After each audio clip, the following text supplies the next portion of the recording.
Assalamualaikum warahmatullahi wabarakatuh. Saya David Darmawan, warga negara Indonesia dan juga bagian dari masyarakat Jakarta, menyatakan di awal komentar saya dengan segala kerendahan hati dan rasa hormat saya kepada sesama saudara-saudara sebangsa dan setanah air, terutama para senior saya, abang-abang saya, guru-guru saya, juga karena saya anak Betawi, saya sampaikan kepada abang, empok, guru-guru aye, saudare-saudare, salam takzim saya.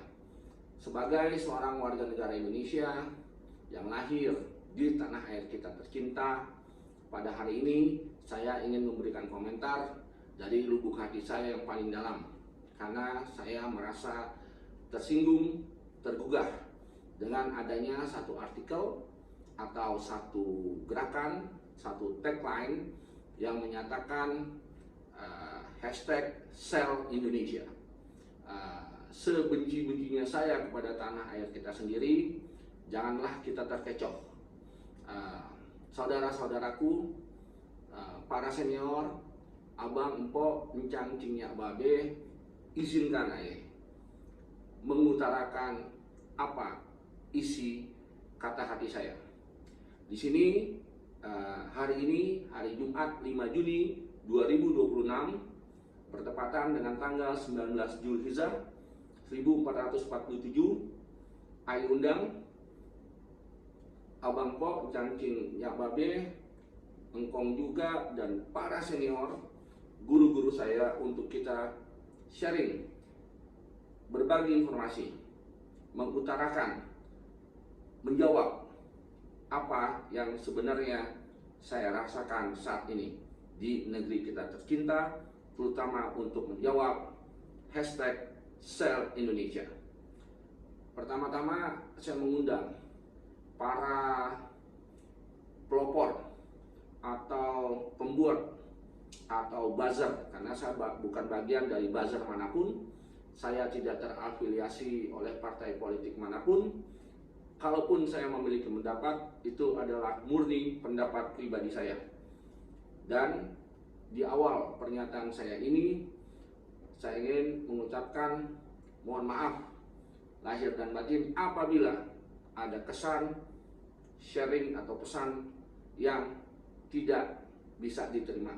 Dan saya siap memberikan jawaban, memberikan komentar atas pernyataan saya saat ini, terutama kepada para pegiat medsos atau buzzer yang menyatakan hashtag Sell Indonesia.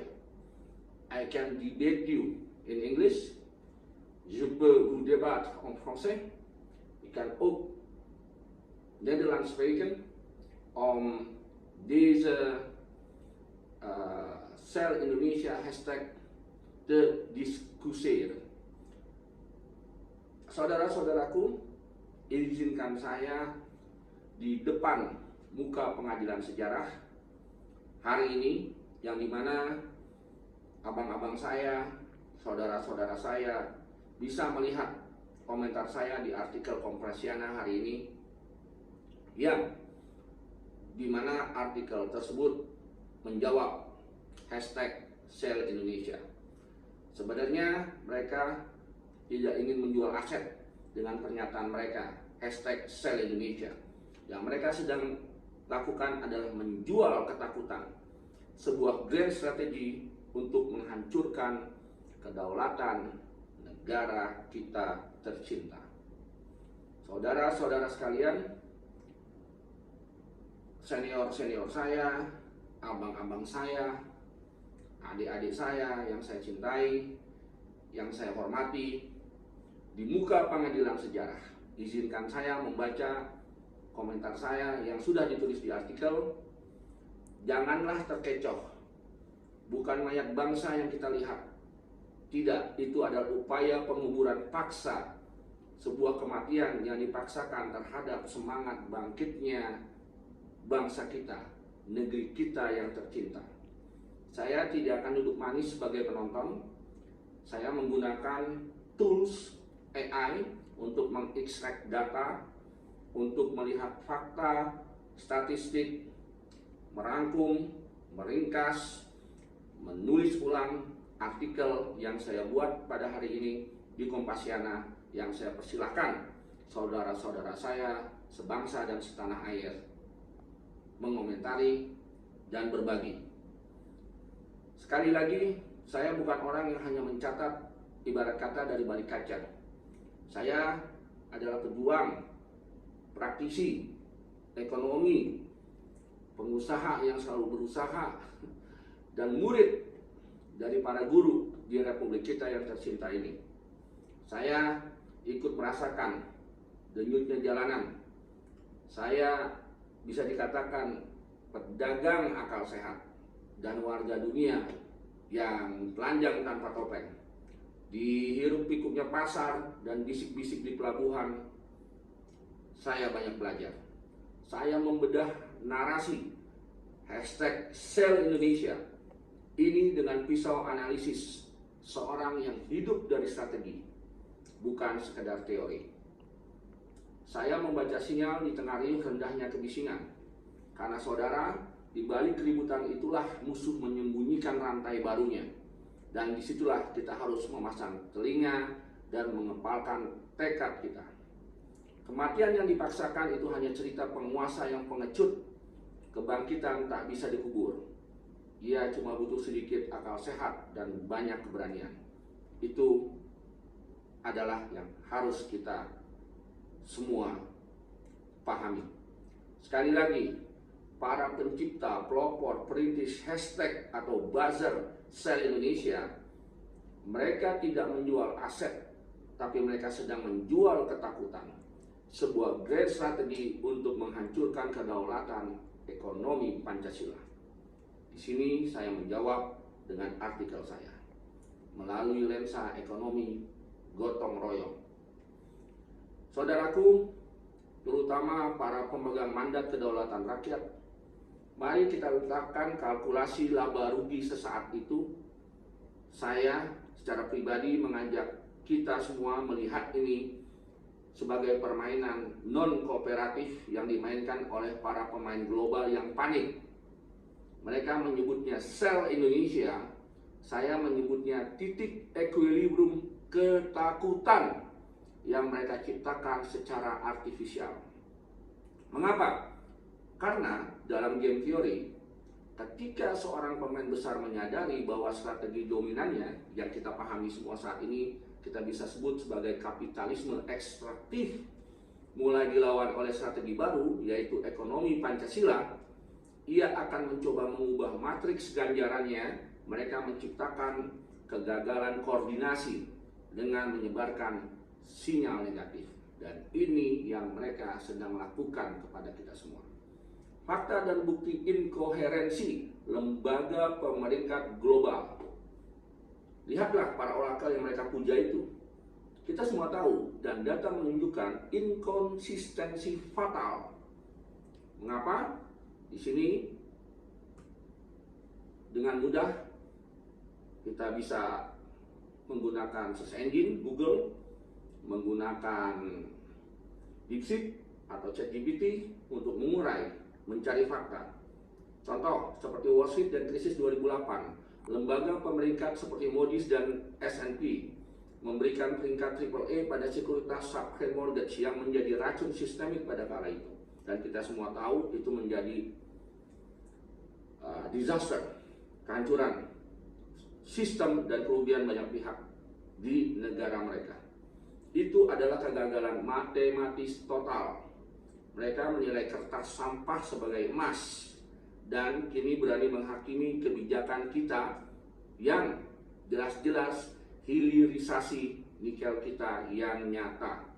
Kedua, kontradiksi logika. The Straits Times mengutip ketakutan pada Danantara dan utang, tetapi lupa bahwa rasio utang terhadap PDB Indonesia hanya sekitar 39%, jauh lebih rendah dari Amerika Serikat 120% atau Jepang 260% jika Indonesia dianggap tidak kredibel secara fiskal. maka secara matematis negara maju itu sudah bangkrut. Ini bukan analisis, ini manipulasi kognitif.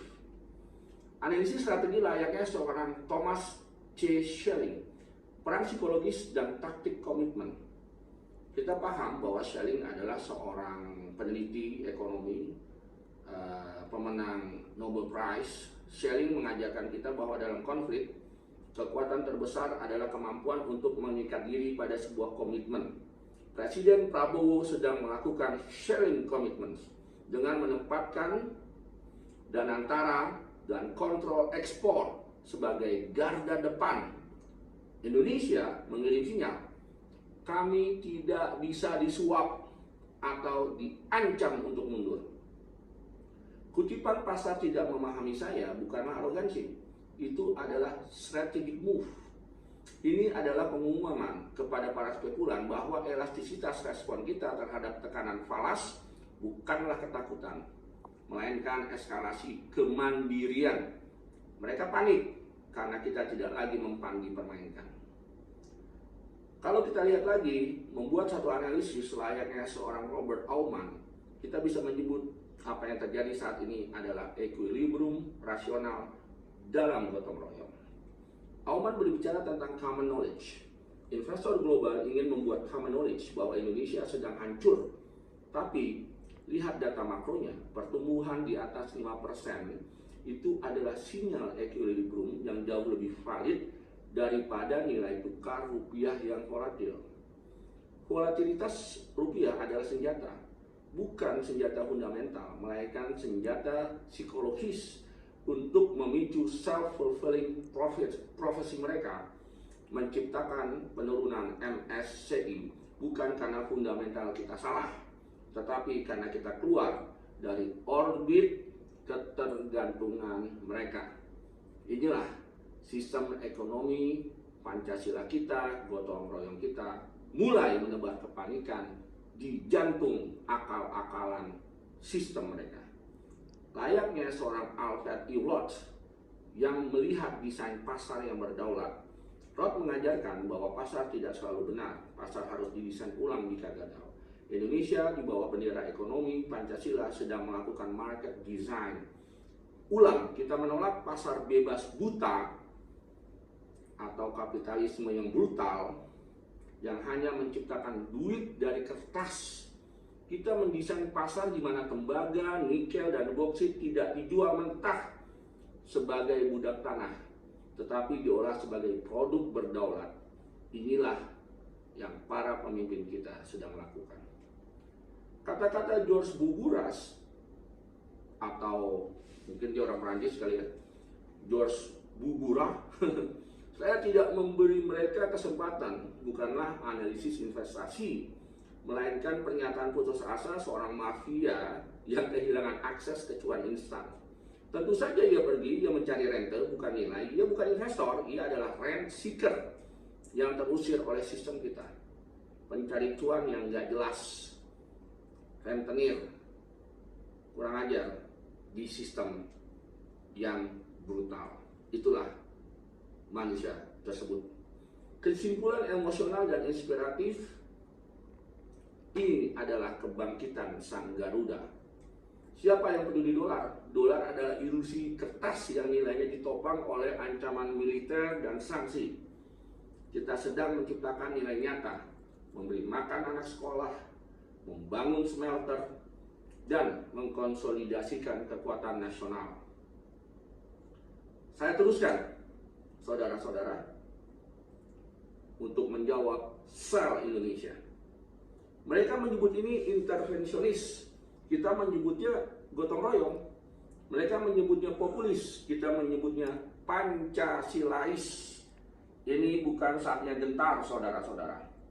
Ini adalah titik balik Nash, di mana strategi egois untuk keluar justru akan memberi kita ruang untuk masuk. Membangun kembali tanpa parasit.